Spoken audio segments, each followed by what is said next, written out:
KPM.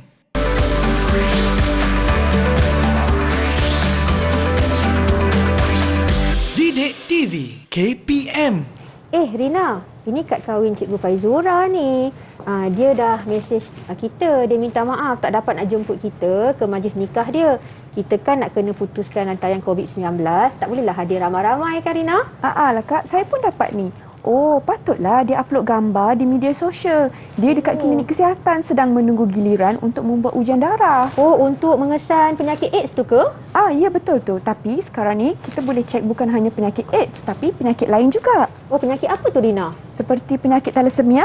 Oh, penyakit thalassemia. Jadi bila kita buat ujian ni, bolehlah kita mengelakkan daripada anak-anak kita mendapat penyakit thalassemia. Ya, betul tu. Oh, Rina tahu tak? Dalam tingkatan 5 ada tajuk perkahwinan tau.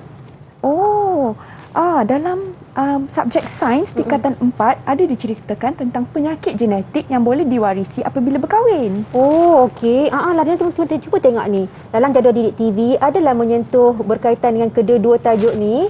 Wah, merentas kurikulum pendidikan Islam dan sains. Bolehlah kita tengok kan? Ya, jom. Jom.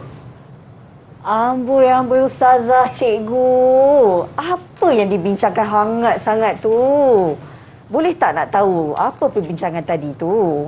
Oh, Rina, tadi kami bincangkan tentang tajuk perkahwinan dan juga penyakit-penyakit yang boleh diwarisi dalam aspek sains apabila kita telah berkahwin. Okey, baiklah. Jadi hari ini sebenarnya kita nak memberi pendedahan kepada murid-murid untuk memahami tentang perkahwinan dan juga genetik. Betul, cikgu? Ya, betul. Okey, baiklah. Assalamualaikum. Selamat pagi kepada semua. Dan pastinya hari ini anda bersama saya Hazrina Kasim dalam Teras Didik TV KPM. Tadi kita dah dengarkan perbualan cikgu dan juga ustazah berkenaan dengan perkahwinan dan juga genetik di mana kita akan melakukan kaedah EMK hari ini. Betul ya cikgu, ustazah? Betul, cikgu. Iaitu elemen merentas kurikulum. Kita akan belajar pendidikan Islam dan juga sains. Dan yang pastinya bila dah berjumpa dengan ustazah, dengan cikgu, mungkin ramai dalam kalangan adik-adik sendiri nak mengenali dengan lebih dekat lagi guru-guru yang akan bersama kita hari ini untuk berkongsi ilmu mereka berkenaan dengan topik perkahwinan dan genetik. Jadi, sebelum kita nak bercerita panjang ya Ustazah, cikgu, tentang topik hari ini, kita nak bawakan pemerhatian adik-adik, murid-murid di rumah sana untuk kita kongsikan serba sedikit profil cikgu dan Ustazah pada hari ini. Silakan.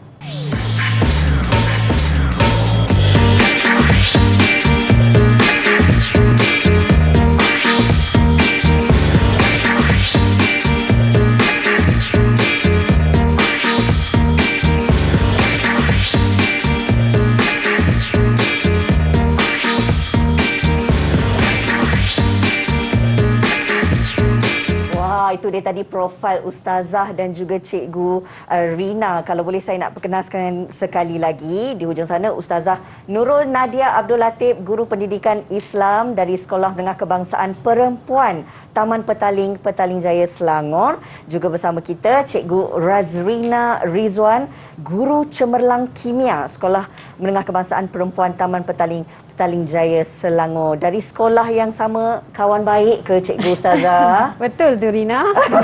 Dah nampak dah. Baik, masing-masing ada pengalaman 12 tahun dalam dunia pendidikan dan banyak sebenarnya hari ini adik-adik. Di mana ustazah dan cikgu akan berkongsi tentang pemahaman untuk kita mendekati topik kita hari ini, perkahwinan dan genetik. Tapi kalau kita bertiga sahaja, rasa macam kurang bersemangat sikit ustazah, cikgu ya.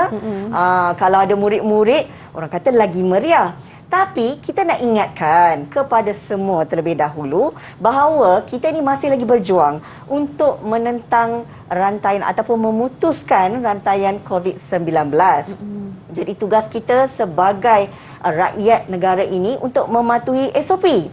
Jadi kita pun nak kena mematuhi SOP walaupun berada dalam studio ni dengan penjarakan sosial 1 meter. Kita nak mulakan cikgu-cikgu dan ustazah terlebih dahulu untuk kita mensanitasikan tangan dengan gel pembasmi kuman. Silakan Cikgu Rina terlebih dahulu, dan kalau anda nak keluar rumah dan sebagainya, pastikan memakai pelitup muka dan pastikan kalau anda berdepan dengan mana-mana individu, kena ada penjarakan sosial sekurang-kurangnya 1 meter seperti apa yang kami lakukan ketika ini. Baiklah, tadi kita dah kongsikan bahawa kita bukan sahaja bertiga, kita nak bersama dengan murid-murid ini dari Sekolah Menengah Kebangsaan Perempuan Taman Petaling, Petaling Jaya, Selangor, yang kabarnya sudah pun bersedia untuk bersama-sama dengan kita belajar tentang pendidikan Islam dan sains. Ini dia, kita nak perkenalkan adik-adik kita ataupun murid-murid yang sememangnya hari ini bersemangat. Assalamualaikum. Apa khabar semua? Lambai sikit. Okey, kita nak mulakan. Hari ini kita ada 6 orang murid ya, cikgu dan ustazah. Gadis-gadis kita. Gadis-gadis manis. Ini dia, saya nak perkenalkan yang mana? Yang mana satu? Farwizah Hamzah. Yang mana? Angkat tangan boleh? Farwizah, alah comelnya. Farwizah sihat? Sihat. Boleh perkenalkan diri sedikit tak? Assalamualaikum. Hai, nama saya Farwizah binti Hamzah. Boleh panggil saya Bibi. Panggil saya apa dari tu? SMKP. Panggil Bibi. Bibi. Ingatkan Bibi tadi. Okey Bibi. Tingkatan berapa boleh Kak Rina tahu?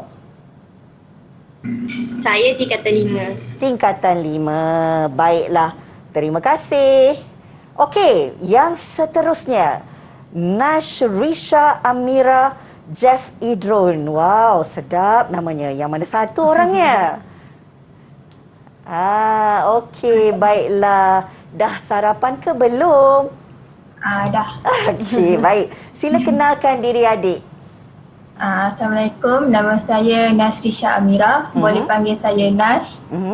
Dari SMKP Taman Petaling.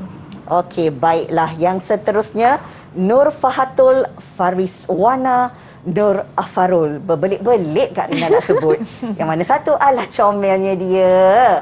Okey, sila kenalkan diri. Hai, Assalamualaikum. Nama saya Nur Fahatul Fariswana. Boleh panggil saya Fahatul. Saya dari SMKP Perempuan Taman Petaling. Baiklah, yang seterusnya, Tunku Sharifah Nur Iman, Tunku Said Yazul Hanif. Yang mana satu? Okey, silakan kenalkan diri anda. Assalamualaikum, nama saya Salam. Tunku Sharifah Nur Iman binti Tunku Said Yazul Hanif. Boleh panggil saya Iman. Saya dari SMKP Taman Petaling. Baiklah, yang kelima, Nur Alia Safia. Hai Nur Alia, sila kenalkan diri. Nama saya Nur Alia Safia. Boleh panggil Alia. Saya dari SMKP Taman Petaling. Baiklah. Dan yang terakhir, Nur Ain Jamalul Lai. Okey, silakan. Assalamualaikum dan selamat sejahtera. Nama saya Nur Ain binti Jamalulain dari SMKP Taman Petaling. Baiklah, semuanya pelajar-pelajar ataupun murid-murid hebat dari Sekolah Menengah Kebangsaan Perempuan Taman Petaling. Setuju ya Ustazah dengan Cikgu? Sangat. Okey, nak tanya murid-murid semua, dah bersedia ke belum? Dah? Tunjuk sikit, dah bersedia? Okey, baiklah. Sebagai permulaan, mungkin kita nak kongsikan juga pandangan murid-murid di luar sana berkenaan dengan topik perkahwinan dan genetik ini. Jom kita dengarkan. Pada pandangan saya, tindakan pasangan berkahwin untuk menjalani ujian thalassemia dan AIDS adalah untuk memastikan mereka mengetahui status kesihatan pasangan mereka. Hal ini bertujuan bagi menjaga nasab keturunan daripada penyakit yang tidak diingini. Selain itu, penyakit yang dihadapi dapat dirawat setelah keputusan ujian dikeluarkan. Maka, pemilihan pasangan yang sihat adalah penting untuk kita agar kebahagiaan rumah tangga terjamin. Pada pandangan saya, pengambilan ujian thalassemia atau AIDS bagi pasangan yang berkahwin adalah untuk memastikan jenazah yang bakal dilahirkan dalam keadaan sihat. Hal ini kerana apabila pasangan mengidap penyakit thalassemia atau AIDS, zuriat mereka berpotensi dan berisiko tinggi untuk mengidap penyakit tersebut. Maka, seperti mana perintah Allah Subhanahu Wa Taala, dia sebagai umat Islam hendaklah sentiasa berdoa memohon kesejahteraan serta perlindungan daripada Allah Subhanahu Wa Taala agar terhindar daripada sebarang penyakit berbahaya. Seperti mana tuntunan Nabi Muhammad sallallahu alaihi wasallam. Bismillahirrahmanirrahim. Allahumma inna na'udzubika minal barasi wal jununi wal juzami wa min sayyi'il asqam. Pada pandangan saya, memelihara keturunan adalah memelihara kelestarian manusia dan membentuk generasi baru untuk persatuan sesama umat Islam. Melalui perkahwinan, bererti mereka sudah membina generasi untuk ke syurga dan perkahwinan juga dapat melahirkan zuriat yang soleh dan solehah. Rasulullah SAW juga berbangga kerana melalui perkahwinan akan terlahirlah ramai umat Islam pada hari akhirat kelak. Oleh sebab ini, pasangan yang bakal berkahwin digalakkan untuk menjalani ujian thalassemia dan ujian AIDS. Hal ini kerana ia dapat berawat dan mencegah penularan jangkitan tersebut kepada pasangan dan anak yang bakal dilahirkan. Oleh itu, marilah kita sama-sama memainkan peranan masing-masing untuk memelihara keturunan kita pada masa yang akan datang. Pada pendapat saya, ikatan perkahwinan yang sah dapat membentuk satu keturunan dan berkembang menjadi satu ummah, iaitu keturunan yang diiktiraf oleh agama Islam. Melalui perkahwinan, kita dapat mendidik akhlak ahli keluarga dan pembangunan sahsiah diri. Seterusnya, pasangan yang berkahwin perlu menjalani ujian thalassemia dan AIDS. Ini selaras dengan agama Islam yang menggalakkan untuk mencari jodoh dari keturunan yang sihat. Itu dia tadi pandangan murid-murid kita berkenaan dengan topik pada hari ini. Dan sekarang ni kita nak bersama dengan Ustazah Nadia dan juga Cikgu Rina. Bila menyentuh tentang topik kita, kita ada dua yang ingin kita kongsikan kepada murid-murid berkenaan dengan perkahwinan dan juga genetik. Permulaannya Ustazah mungkin terlebih dahulu, kita nak bagi tahu dari segi pemahaman untuk murid-murid ini, apakah asas yang perlu kita fahami bila menyentuh tentang perkahwinan dari sudut perspektif Islam. Silakan Ustazah. Okey, baiklah. Assalamualaikum warahmatullahi wabarakatuh. Okey, selamat pagi. Terima kasih kepada Rina. Hai anak-anak semua yang di rumah dan juga di dalam Google Meet. Okey, hari ini Ustazah akan berkongsi tentang tajuk perkahwinan, tapi dalam skop yang skop yang mudah saja, yang basic sahaja dahulu. Sebab dalam perkahwinan ni dia besar, dia luas, tapi hari ini kita hanya akan menyentuh 3 subtopik penting sahaja dalam tajuk perkahwinan. 3 sahaja ya, Ustazah. Okey, baiklah, itu berkenaan dengan perkahwinan. Bagaimana pula tentang genetik, Cikgu Rina? Baiklah, hai semua. Okey, untuk hari ini kita akan cuba kaitkan penyakit genetik dalam sains yang boleh kita tengok apa yang akan berlaku jika perkahwinan yang melibatkan anak-anak sesiapa yang berkahwin itu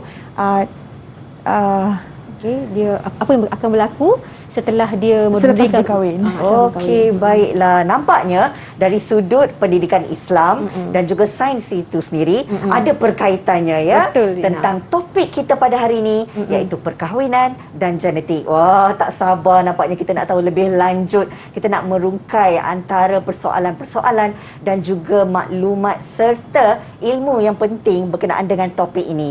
Tapi Ustazah, Cikgu, kita nak bagi peluang kepada murid-murid di luar sana untuk rehat seketika, mana tahu nak minum dulu dan sebagainya. Betul. Jadi kita nak berehat dulu murid-murid. Jangan ke mana-mana. Kembali lagi selepas ini di Didik TV KPM.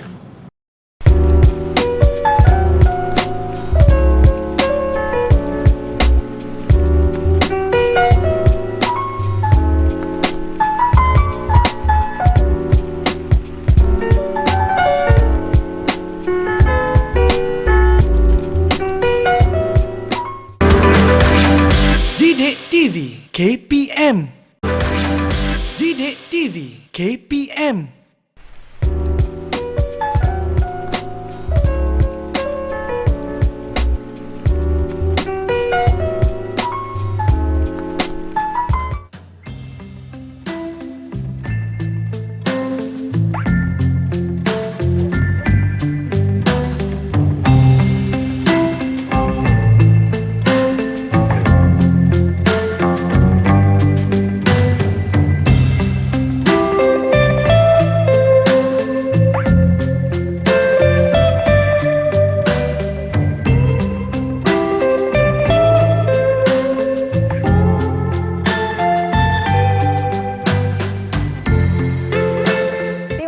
kasih kerana masih lagi bersama kami dalam Teras Didik TV KPM. Kalau di permulaan tadi kita pun dah kongsikan bahawa hari ini kita akan belajar berkenaan dengan pendidikan Islam dan sains. Topik yang dipilih hari ini, perkahwinan dan juga genetik. Baik Ustazah, Cikgu Rina.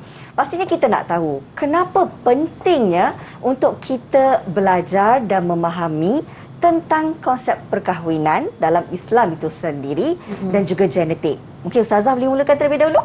Okey. Hai anak-anak semua. Okay, kita akan, walaupun anak-anak kita ni berusia 17 tahun, tapi sebagai seorang remaja, kita perlu ada ilmu yang kita mungkin selepas 5 tahun kemudian, anak-anak ini akan melangkah ke alam rumah tangga. Jadi ilmu yang dipelajari pada hari ini mungkin sedikit sebanyak dapat membantu mereka bila mereka melayari alam perkahwinan nanti. Dan juga Rina, dalam tajuk ni kita juga akan menjelaskan nanti golongan-golongan yang perlu diketahui oleh anak-anak kita semua, golongan-golongan yang haram dikahwini. Okey, baiklah. Saya setuju sangat apa yang diperkatakan oleh Ustazah sebentar tadi. Sebab setiap daripada kita memang tak dapat dinafikan mempunyai impian untuk berkahwin walaupun masih lagi adik-adik ini dalam alam remaja, tapi selepas habis tamat pengajian, selepas berkerjaya, pastinya akan melalui fasa perkahwinan. Jadi penting sebenarnya untuk murid-murid semua memahami tentang konsep perkahwinan itu sendiri. Baik, itu apa yang akan dapat kita pelajari daripada Ustazah sendiri. Dan Cikgu Rina, apa pula murid-murid kita akan perolehi melalui pembelajaran genetik ini?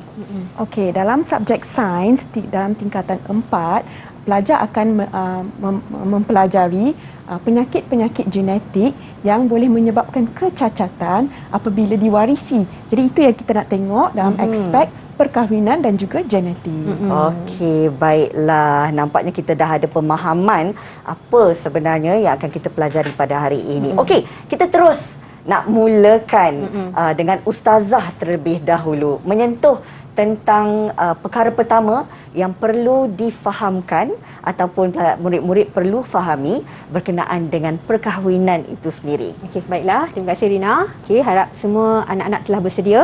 Okey, pada hari ini anak-anak boleh buka buku teks muka surat 99 hingga 103. Buku teks Pendidikan Islam tingkatan 5 di mana kita akan mempelajari yang pertama, di akhir pembelajaran ini murid-murid akan dapat menyatakan hukum berkahwin. Kemudian murid-murid akan dapat menjelaskan golongan wanita yang haram dikahwini dan yang terakhir murid-murid dapat menerangkan hikmah perkahwinan. Dan untuk subjek sains, murid-murid tingkatan 5 sudah pun mempelajari bab genetik di tingkatan 4, iaitu kita nak tengok menerangkan jenis-jenis mutasi yang mengakibatkan kecacatan apabila diwarisi. Okey, baiklah. Seterusnya, bila sebut tentang hukum, silakan Ustazah. Okey, baiklah. Jika kita lihat pada surah An-Nur ayat 32, di mana Allah Subhanahu Wa Taala telah berfirman, maksudnya, dan kawinkanlah orang-orang bujang, iaitu lelaki dan perempuan dalam kalangan kamu, dan orang-orang soleh daripada hamba-hamba kamu lelaki dan perempuan. Jika mereka miskin, Allah akan memberikan kekayaan kepada mereka dari limpah kurnianya, kerana Allah maha luas, yakni rahmatnya dan juga limpah kurnia pemberiannya lagi maha mengetahui. Seterusnya kita akan mempelajari apakah itu maksud perkahwinan. Maksud perkahwinan dari aspek bahasa ialah himpun ataupun cantum. Dari segi dari aspek istilah, perkahwinan bermaksud suatu akad yang menghalalkan persetubuhan antara lelaki dengan perempuan menurut syarak. Jadi sebagai seorang Islam, lelaki dan perempuan, kita kena melaluilah suatu akad perkahwinan untuk menghalalkan persetubuhan lelaki dan perempuan adalah rukun-rukun dan juga syarat-syarat yang perlu dipatuhi. Bila sentuh tentang rukun tu, saya percaya ramai yang tahu Ustazah. Betul.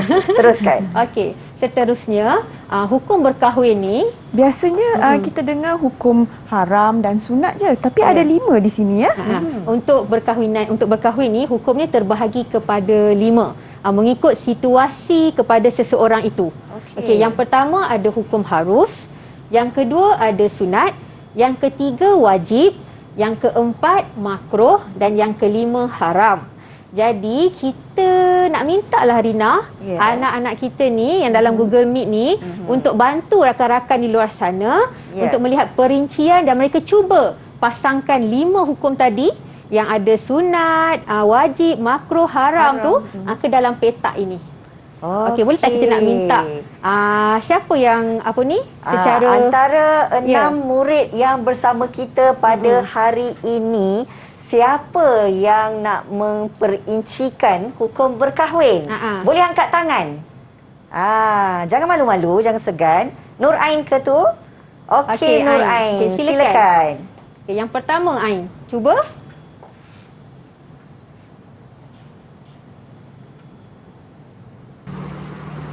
Harus tiada desakan atau halangan untuk berkahwin.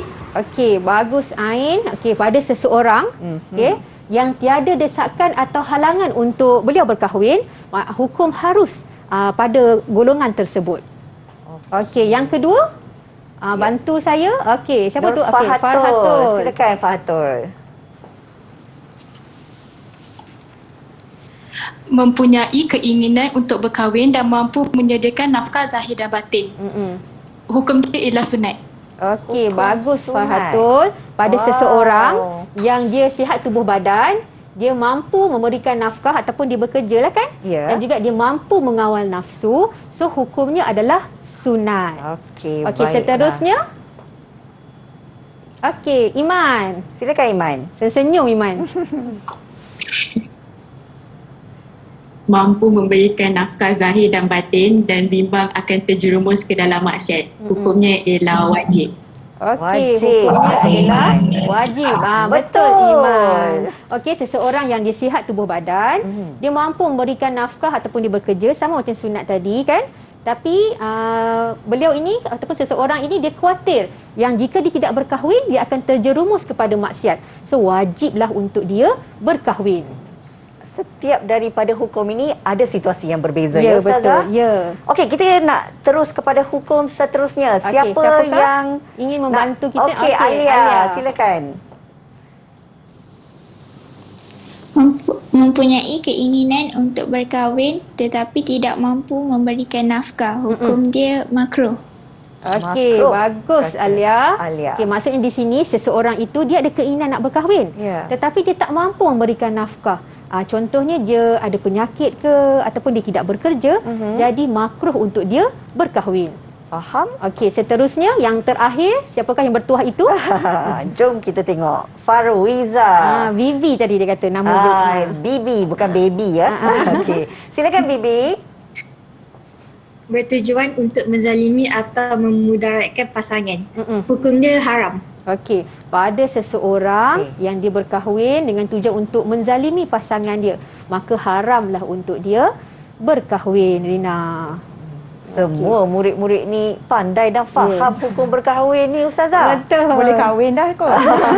Nanti dulu kita habiskan pengajian dulu. Betul. Barulah lepas tu kita fikir. Okey, seterusnya, kita akan setelah kita mempelajari setiap satu hukum tu, hukum tu Rina, pastilah ada hikmah mengapa Allah mensyariatkan sesuatu hukum. Jadi boleh tak kita nak minta seorang anak murid kita, mungkin bila dia melihat ibu ayah dia kan, dia berada dalam situasi alam rumah juga kan, tapi dia seorang anak, dia ada ibu bapa, apa hikmahnya bila kita ini berumah tangga? Okey, berdasarkan kepada pengalaman dalam keluarga sendiri. Siapa nak kongsikan? Siapa? Nash. Silakan Nash. Memelihara diri dari keruntuhan akhlak dan pelbagai kejadian sosial yang boleh mencemarkan maruah. Betul, dengan berkahwin ni akan mengelaklah diri kita daripada terjebak dengan masalah sosial. Okey. Boleh kita tengok ada 4 yang ustazah sediakan di sini. Hikmah perkahwinan. Mungkin Cikgu Rina boleh bincangkan satu daripada hikmah ini. Contohnya seperti ini, memelihara keturunan yang baik untuk generasi akan datang. So ini sangat pentinglah supaya generasi-generasi akan datang tu dalam keadaan yang sihat, dan baik. Dalam hikmah perkahwinan ni, Allah mensyariatkan perkahwinan ni adalah salah satunya untuk memelihara nasab lah, keturunan. Dan juga tadi dalam aspek kesihatan yang kita akan pelajari selepas ini, kan, kita dapat memelihara maqasid syariah yang kedua, iaitu kita dapat memelihara nyawa. Okey, seterusnya kalau kita nampak di sini, dengan perkahwinan ini yang pertama dapat memenuhi tuntutan batin, di mana seorang manusia ini fitrahnya adalah hidup pasangan. Kemudian yang kedua, seperti mana Cikgu Rina cakap tadi, memelihara keturunan yang baik untuk generasi akan datang, sama ada dari segi nasab, kesihatan dan sebagainya. Kemudian yang ketiga, mewujudkan ketenangan jiwa melalui hubungan cinta yang halal. Okey, seterusnya yang keempat, merapatkan hubungan persaudaraan di antara kedua-dua keluarga. Bila kita menjalinkan hubungan, kan, berkahwin ini, sebuah keluarga dengan sebuah keluarga yang lain, secara langsung ataupun secara tidak langsung, kita merapatkan hubungan sesama Islam, ataupun dengan hubungan dengan pihak yang lain lah, kan, ataupun pada saudara-saudara baru yang memeluk Islam yang berkahwin dengan kita, kan. Jadi kita dapat mengembangkan lagi syiar Islam ini. Jadi ini antara hikmahnya, Ustazah, ya. Betul. Kalau anak-anak murid kita nampak, kan, Ustazah dah bolkan M itu dengan warna hijau, jadi mereka bolehlah memberikan hikmah ataupun menulis hikmah perkahwinan ni dengan memulakan dengan perkataan yang pertama, memelihara, memenuhi, mewujudkan, merapatkan. 4M lah. 4M. Okey, seterusnya di sini jika kita lihat pada gambar ini, sebelum kita bincangkan situasi ini, saya nak minta anak-anak murid kita berikan pandangan kepada gambar yang mereka nampak di skrin kita ni. Siapa yang nak berikan pandangan setelah lihat skrin tu? Ada sesiapa? Okey, Bibi. Bibi. Silakan Bibi. Sebuah mahram ialah hubungan jenis antara mereka yang mempunyai tali persaudaraan, dan perkahwinan antara mereka adalah tidak sah di sisi undang-undang. Okey, bagus Bibi, betul. Hebat Bibi. Ada murid lain ke yang nak memberikan pandangan? Ada. Iman. Okey, silakan Iman. Okey.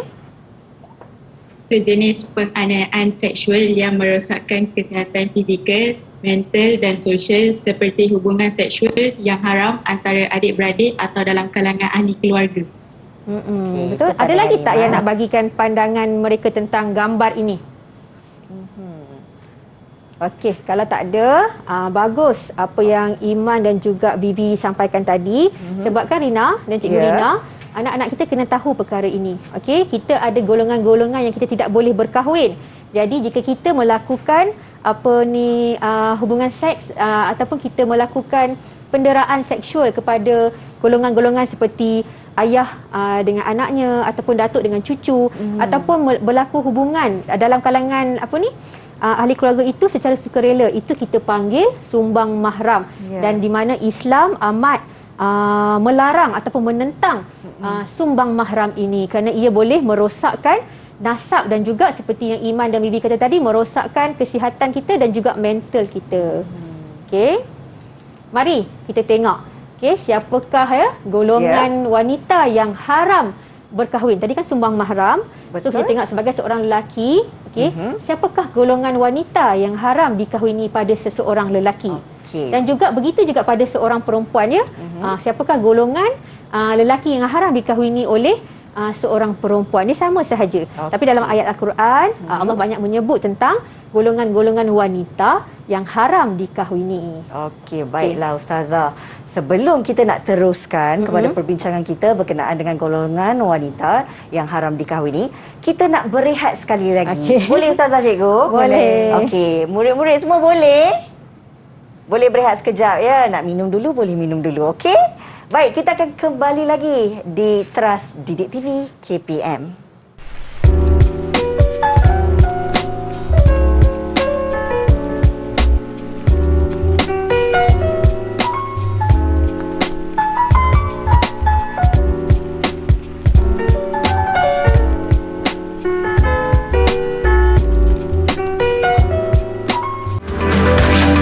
Didik TV KPM. Didik TV KPM.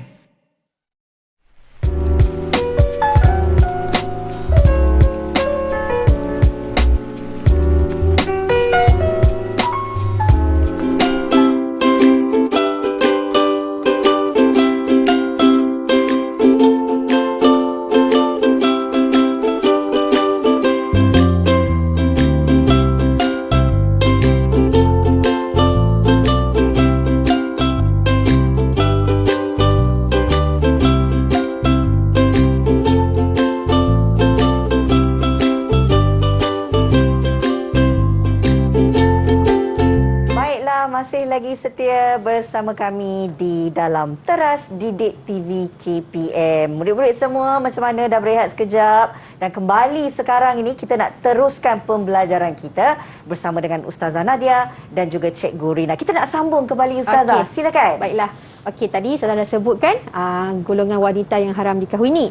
Okey, golongan wanita yang haram dikahwini terbahagi kepada dua, iaitu yang pertama haram selama-lamanya. Okey. Yang kedua adalah haram sementara. Okey, dalam golongan haram berkahwin selama-lamanya ini, dia terbahagi kepada tiga, iaitu keturunan, penyusuan dan juga persemendaan. Okey, jom kita tengok siapakah golongan yang haram dikahwini dalam aspek yang pertama, iaitu keturunan. Okey, berdasarkan firman Allah Subhanahu Wa Taala dalam surah An-Nisa ayat 23, yang mana ustazah telah perincikan di dalam slide seterusnya. Okey, jom kita tengok. Okay, ustazah ambil contoh ya. Kalau di sini kita ambil contoh Azhar. Okey. Okey, Azhar ini dia ada golongan wanita yang haram selama-lamanya dalam aspek keturunan tau, yang tak boleh berkahwin selama-lamanya, iaitu yang pertama ibulah. Ini ibu Azhar. Okey, kemudian Azhar, ibu Azhar ni dia ada mak dia, ibu kepada ibu Azhar, dia ada nenek. Kalau ada lagi atas nenek ni adalah moyang Azhar. So Azhar tak boleh berkahwin. Okey, anak perempuan Azhar, Azhar telah berkahwin, ada isteri, kemudian mendapat 2 orang zuriat. Yang perempuan dengan yang lelaki. So Azhar tak boleh berkahwin dengan anak perempuan dia. Kemudian nombor 4, cucu perempuan. Anak Azhar ni dah berkahwin dengan seorang lelaki, dapatlah cucu. Jadi ini adalah cucu kepada Azhar. Haram berkahwin. Kemudian nombor 5, adik-beradik perempuan seibu sebapa atau sebapa atau seibu. Bermaksud Azhar ada kakak ataupun adik. Jadi tak boleh berkahwin juga selama-lamanya. Okey, kemudian nombor 6, anak perempuan daripada adik-beradik lelaki atau perempuan sama ada seibu, sebapa atau seibu. Bermaksud kakak Azhar, nombor 5 tadi, telah berkahwin dengan pasangannya dan mendapat zuriat. Jadi ini adalah anak saudara Azhar. So haram berkahwin. Kemudian nombor 7, ibu saudara. Bermaksud ibu Azhar ada kakak ataupun adik, makcik Azhar lah. So Azhar pun tidak boleh berkahwin. Kemudian nombor 8, nenek saudara Azhar. Bermaksud ibu kepada ibu Azhar, nenek ada kakak. Jadi ini adalah nenek saudara Azhar. Ini adalah golongan-golongan yang haram dikahwini oleh seorang lelaki ataupun Azhar lah contohnya di sini kan, selama-lamanya dalam aspek keturunan. Okey, seterusnya okey ke adik-adik kita tu? Murid-murid semua okey. Okey. Seterusnya yang nombor 2, golongan wanita yang haram dikahwini selamanya, nombor 2 adalah penyusuan. Berdasarkan daripada riwayat An-Nasa'i, daripada Aisyah, riwayat daripada Nabi Muhammad SAW, penyusuan mengharamkan apa yang diharamkan oleh nasab, iaitu keturunan. Okay, cuba kita tengok contohnya. Azhar, tadi ada ibu kan? Betul. Sekarang ni Azhar ada juga ibu susuan. Okey, bermaksud ibu susuan Azhar tidak boleh berkahwin selama-lamanya. Okey, kemudian ibu bagi ibu susuan dan ke atas, maksudnya nenek lah. Okey, nenek susuan Azhar. Ni tak boleh kahwin kan? Okey. Ibu bagi suami susuan dan ke atas, maksudnya ibu kepada ayah susuan Azhar, nenek susuan kan? So tak boleh kahwin. Okey, seterusnya anak-anak ibu susuan. Bermaksud ibu susuan ni dia adalah anak-anak yang lain kan? So anak dia ni tak boleh kahwin, adik-beradik susuan Azhar kan? Tak boleh berkahwin. Kemudian adik-beradik susuan Azhar, samalah ini adik-beradik susuan, dan juga mungkin ibu susuan Azhar ini dia ada menyusukan lagi seorang anak angkat kan? Jadi itu juga dipanggil adik-beradik Azhar. Tak boleh berkahwin. Seterusnya anak saudara daripada adik-beradik susuan. Bermaksud adik-beradik susuan ni dia berkahwin, dia dapat juga anak. Jadi anak saudara susuan Azhar pun Azhar tak boleh berkahwin. Seterusnya adik-beradik ibu susuan. Ibu susuan Azhar dia ada kakak ataupun adik kan? So Azhar tak boleh juga berkahwin. Seterusnya adik-beradik bagi suami ibu susuan. Sama juga ayah susuan Azhar, dia ada kakak kat sini kan?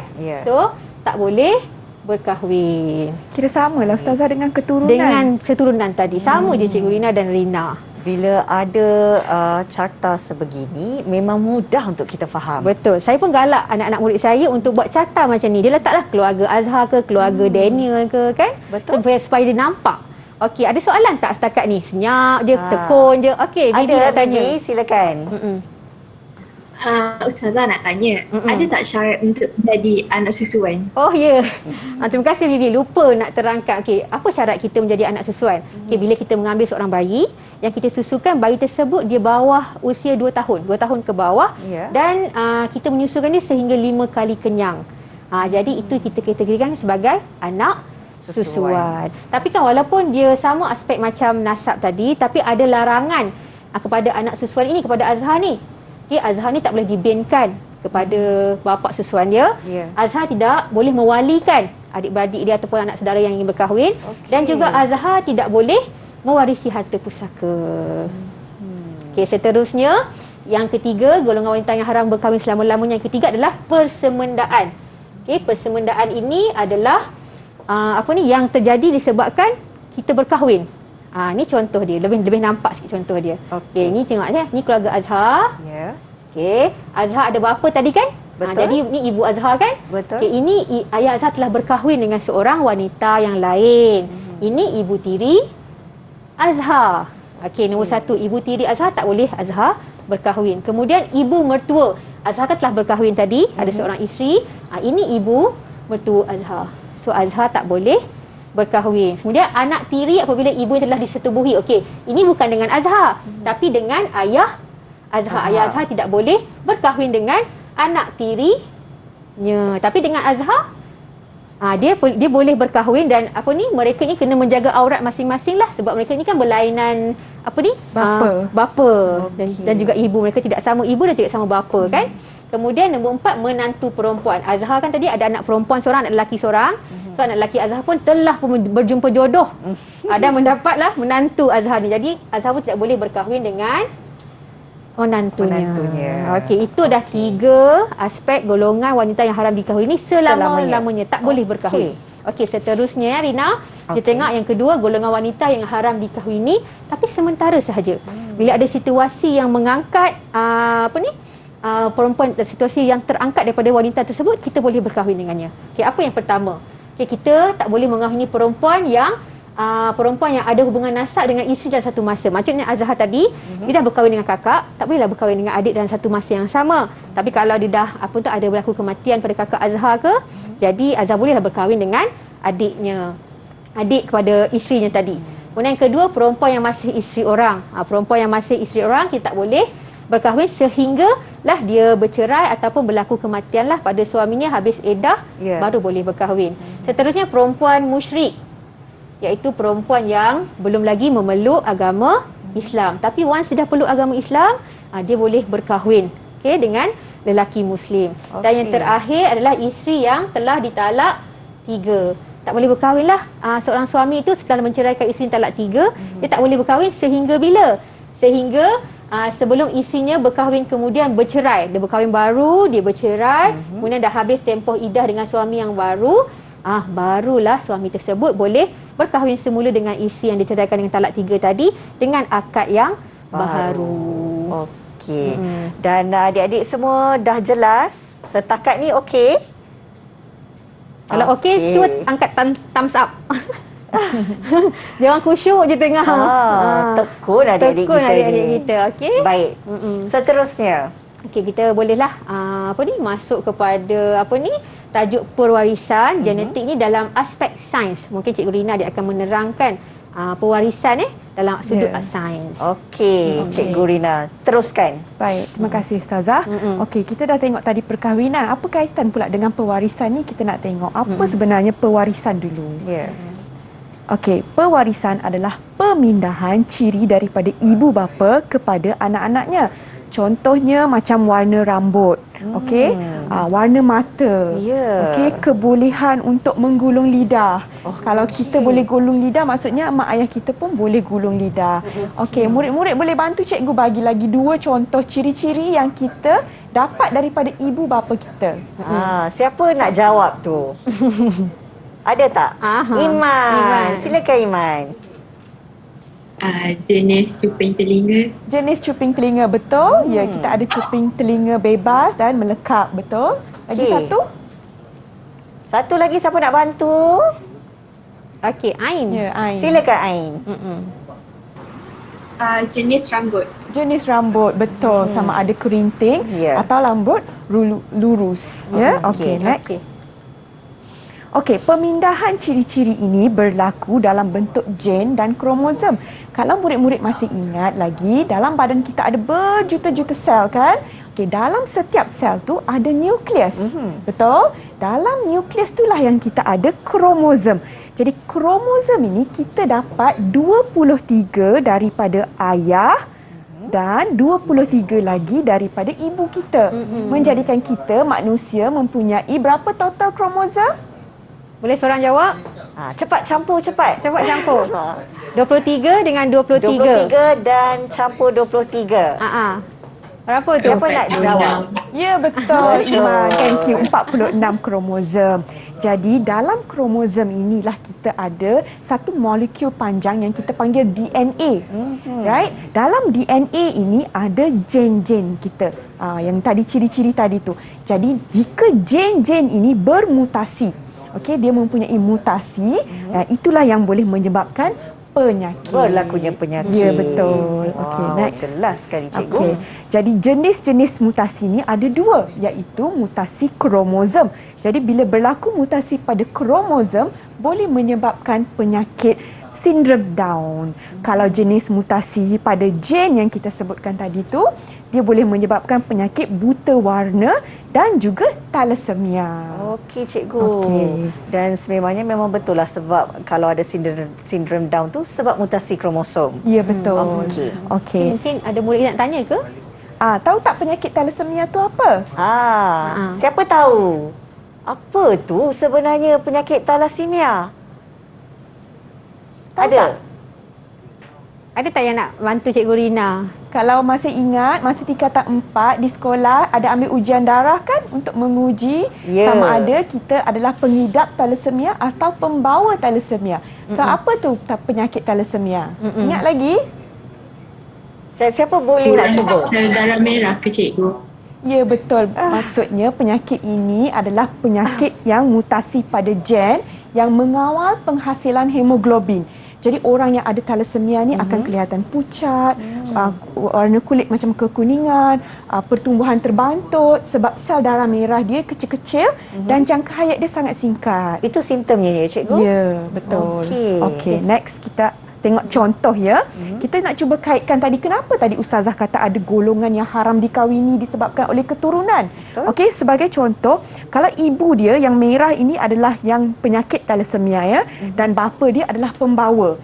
Okey, kalau ibu penyakit dan bapa pembawa.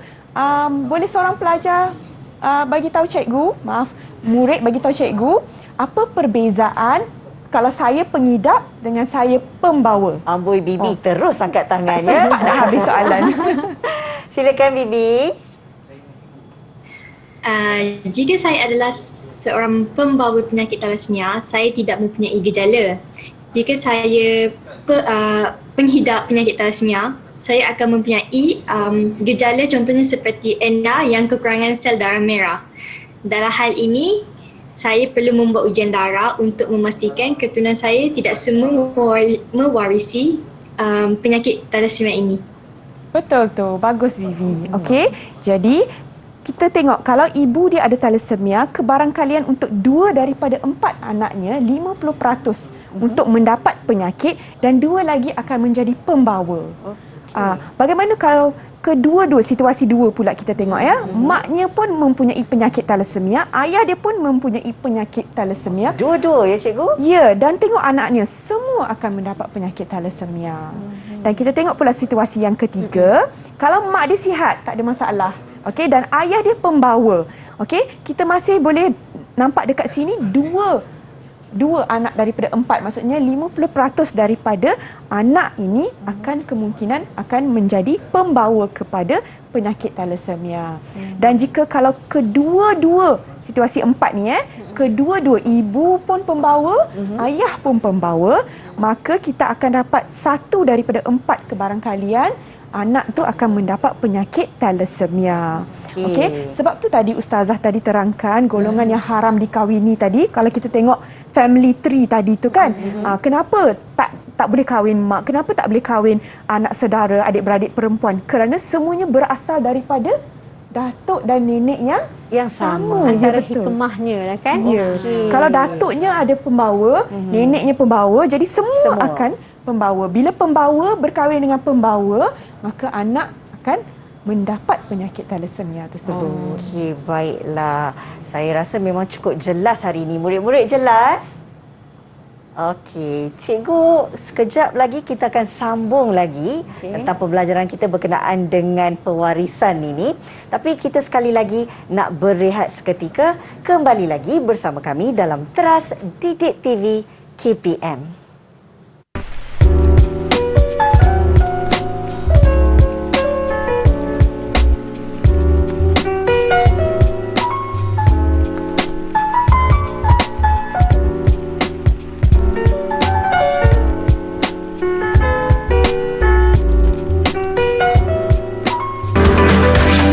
Didik TV KPM. Didik TV KPM.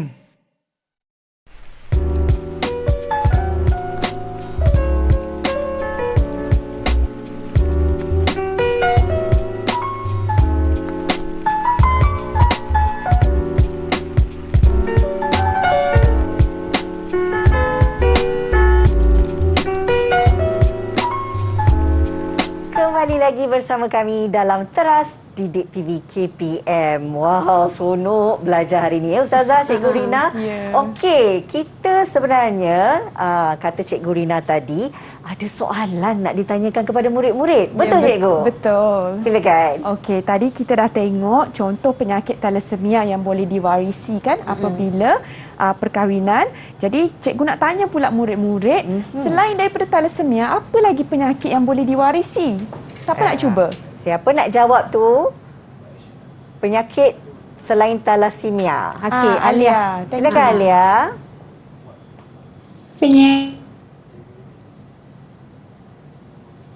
Apa Alia? Lagi sekali Alia. Buta warna. Ya, betul. Buta warna. Macam mana buta warna tu Alia? Dia tak boleh bezakan warna merah, biru, hijau, kuning. Dia ada beberapa warna, dia confuse lah, merah dengan kuning atau hijau dengan biru. Bagi dia nampak sama. Itu penyakit buta warna. Okay, kita pun boleh check kan kita ni buta warna ataupun tidak. Rina macam mana Rina? Ada nampak beza warna nampak beza tak warna baju kami? Saya Alhamdulillah nampak bezanya lagi. Alhamdulillah. Jadi tak buta warna lah saya Cikgu. Alhamdulillah. Saja Usik Rina. Alah tak apa Cikgu. Okey Cikgu Rina, ada soalan lagi? Lagi satu, mungkin boleh bagi satu lagi contoh penyakit yang boleh diwarisi seperti thalassemia ini. Siapa nak jawab angkat tangan? Iman, silakan. Penyakit anemia sel sabit. Okey, boleh cerita sikit tak anemia sel sabit tu macam mana? Sel darah merah dia berbentuk sabit. Very good. Okey, dia ada dalam nama dia sendiri kan. Bentuk sel darah merah tu macam donat. Okey, tapi sel sabit tu bentuk dia macam sabit. Jadi dia tak boleh nak mengangkut banyak oksigen ke badan kita. Okey, cikgu nak tanya pula satu lagi soalan. Okey, kalau kita tengok mutasi tadi tu, cikgu dah bagi contoh thalassemia kan. Okey, lepas tu mutasi-mutasi yang berlaku ni mestilah ada sebab dia. Boleh tak murid-murid bagi cikgu contoh apakah faktor-faktor yang menyebabkan mutasi gen ini? Siapa nak jawab? Okey, Fahatul. Fahatul, silakan. Mereka terdedah pada pancaran sinar X. Sinar X, betul tu. Kita pergi X-ray kan, sebab tu bila kita pergi X-ray kita tak boleh setiap minggu, setiap bulan nak pergi X-ray. Okey, kerana boleh menyebabkan mutasi pada gen kita. So dia ada masa yang ditetapkan. Betul. Daripada X-ray yang pertama hingga kita nak buat X-ray yang seterusnya. Ya, biasanya dalam tempoh 6 bulan kita kena tunggu untuk menjalani X-ray yang seterusnya. Baik. Okey, lagi ada lagi faktor lain? Ada lagi? Okey, Nash nak cuba. Sila Nash. Terkena sinaran ultraungu. Ultraungu, very good. Okey, ultraungu Ustazah tahu dari mana? Matahari? Ya, betul, dari matahari. Kita tak boleh nak terdedahkan diri kita dengan sinaran matahari kerana ada sinaran UV ultra ungu yang boleh menyebabkan mutasi pada gen kita. Sebab tu kena pakai apa? Sunblock. Kita kena pakai sunblock lah untuk melindungi kulit kita cikgu ya. Okey. So ada lagi satu. Ada satu lagi. Cikgu Rina cakap. Iman. Iman memang murid yang aktif ya cikgu. Boleh dapat hari ni. Baguslah Iman ni. Silakan Iman. Terdedah kepada sinaran radioaktif. Radioaktif, very good. Macam mana tu ya? Okay. Radioaktif ni boleh berlaku apabila kita terdedah dengan tenaga nuklear. Alhamdulillah dekat Malaysia ni kita tak adalah stesen jana kuasa nuklear tu kita tak ada. Tapi negara-negara lain adalah, jadi kita kena pastikan kita tak terdedah dengan sinaran radioaktif. Okey, baiklah. Banyak ilmu yang kita dapat hari ni, Betul. Rina kan. Kalau pada Rina sendiri macam mana hari ni? Hari ni saya rasa sangat bertuah sebab dalam satu masa, 1 jam ini dapat belajar 2 mata pelajaran yang saling ada perkaitannya. Baik, nampaknya kita juga dah sampai kepada penghujung siaran. Tapi sebelum tu, kita nak kongsikanlah daripada pihak Ustazah dan juga Cikgu Rina rumusan terhadap perbincangan kita pada hari ini. Okey, sebelum tu Rina, sebelum kami buat rumusan apa yang kita pelajari pada hari ini, boleh tak kita minta dulu murid kita memberi pandangan apa yang mereka dapat buat, satu konklusi kan? Apa konklusi yang mereka dapat buat pada hari ini? Apa kaitan antara kedua-dua subjek? Apa hikmah kita mempelajari kedua-dua subjek ni dari segi perspektif pendidikan Islam dan juga perspektif sains. Baik, cikgu. Siapa yang nak mulakan dulu? Nak buat rumusan apa yang anda faham hari ini? Itu Bibi angkat tangan tu. Silakan Bibi. Pelajaran yang saya dapat pada hari ini, kita perlu berkahwin mengikut syariat Islam. Hal ini kerana kita harus memilih pasangan yang betul bagi mengelakkan keturunan kita mewarisi penyakit. Selain itu, saya juga akan membuat persediaan awal seperti berkahwin, seperti berkahwin pula. Persediaan awal sebelum berkahwin. Nak kahwin ya. Cuba Dina tanya apa dia? Kesihatan dan juga apa, Bibi? Boleh ulang sekali lagi, Bibi? Ulangan Selain itu, saya juga akan membuat persediaan awal sebelum berkahwin seperti menjalani ujian kesihatan bagi memastikan saya mempunyai kesihatan yang sihat ataupun merawat penyakit saya dengan lebih awal jika terdapat penyakit yang tidak dijangka. Bibi boleh kesan awal penyakit jika dia membuat ujian kesihatan dan juga dia pun nak tadi dia kata apa? Dia nak bersedia dari segi fizikal dan juga kewangan untuk dia menempuh alam perkahwinan. Okey, boleh dapatkan pandangan daripada murid-murid yang lain? Okey, siapa mungkin kita yang dapat seterusnya? Pak Hatul tu senyap aja, tekun. Pak Hatul, kan? boleh kongsikan rumusan yang Pak Hatul faham hari ini pembelajaran kita? Okey, apa yang saya dapat simpulkan untuk pelajaran hari ini ialah kita sebagai orang Islam haruslah berhati-hati dalam memilih pasangan hidup dan harus mengambil tahu latar belakang keturunan pasangan kita agar kita dapat mengelakkan diri daripada berkahwin dengan mahram nikah. Selain itu, jika kita melakukan ujian kesihatan dalam masa yang sama, kita dapat elakkan diri daripada berkahwin dengan pembawa atau penghidap penyakit thalassemia yang akan menyebabkan zuriatnya lahir dari perkahwinan tersebut berkemungkinan besar akan menghadapi mutasi kromosom ataupun mutasi genetik. Terima kasih Pak Hatul. Ustazah, itu kira pandangan daripada murid-murid kita. Kita nak dengarkan sedikit rumusan daripada Ustazah dan Cikgu Rina. Baiklah, kalau daripada saya sendiri, saya harap anak-anak murid kita dapat memahami walaupun baru unit 1, dapat memahami tentang perkahwinan, terutamanya kepada golongan-golongan yang haram dikahwini oleh anak-anak murid kita sekalian. Dan juga jadikanlah tajuk ini satu amalan ataupun satu azam supaya bila anak-anak kita melangkah ke alam yang satu lagi, alam perkahwinan, mereka dah bersedia mampu bersedia daripada aspek fizikal, mental, kesihatan ataupun kewangan. Sebabnya Karina kan kepada kita ibu-ibu ni, kita pun dah tahu kan bahawasanya alam perkahwinan ini tidaklah semudah yang disangka. Betul, setuju sangat Ustazah. Sedikit rumusan daripada Cikgu Rina. Bagi saya harap hari ini murid-murid dapat nampaklah apa hikmah di sebalik apa yang dalam Islam yang kita cuba kaitkan dalam sains. Okey, kenapa berlaku? Bila ada hukum, bila ada something, kita akan rasa macam kenapa ya? Antaranya macam inilah sebagai contoh ya. Penyakit genetik yang boleh diwarisi dan apa contoh-contohnya supaya kita dapat menghasilkan generasi yang sihat. InsyaAllah. Generasi kini adalah pemangkin generasi pada masa hadapan. Akan datang. Baiklah. Macam mana hari ini adik-adik? Okey pembelajarannya? Tunjuk tangan sikit, thumbs up sikit. Okey.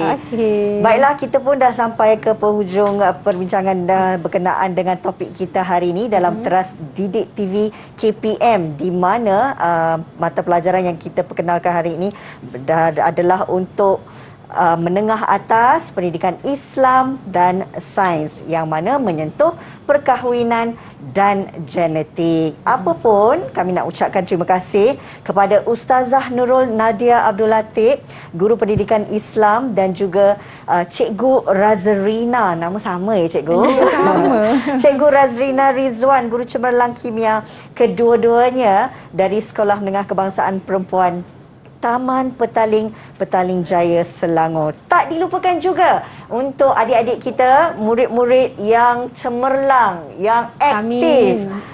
Ini dia adik-adik dari Sekolah Menengah Kebangsaan Perempuan Taman Petaling, Petaling Jaya, Selangor. Seronok tak pembelajaran hari ini?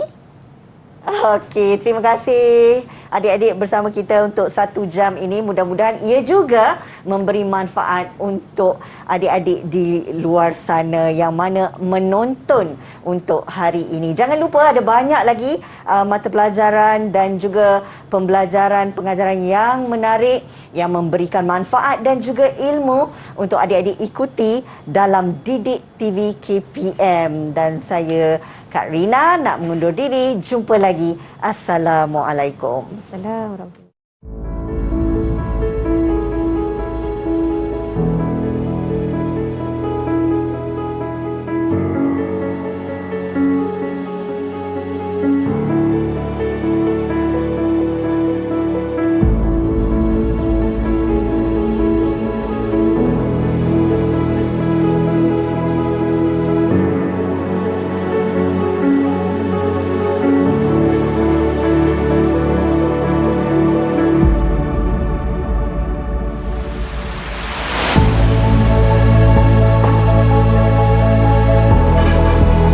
Daripada Abu Hurairah radhiyallahu anhu meriwayatkan bahawa Rasulullah sallallahu alaihi wasallam bersabda, maksudnya perempuan itu dikahwini kerana 4 perkara, iaitu kerana hartanya, keturunannya, kecantikannya dan kerana agamanya. Maka pilihlah perempuan yang beragama, kamu akan mendapat kebaikan.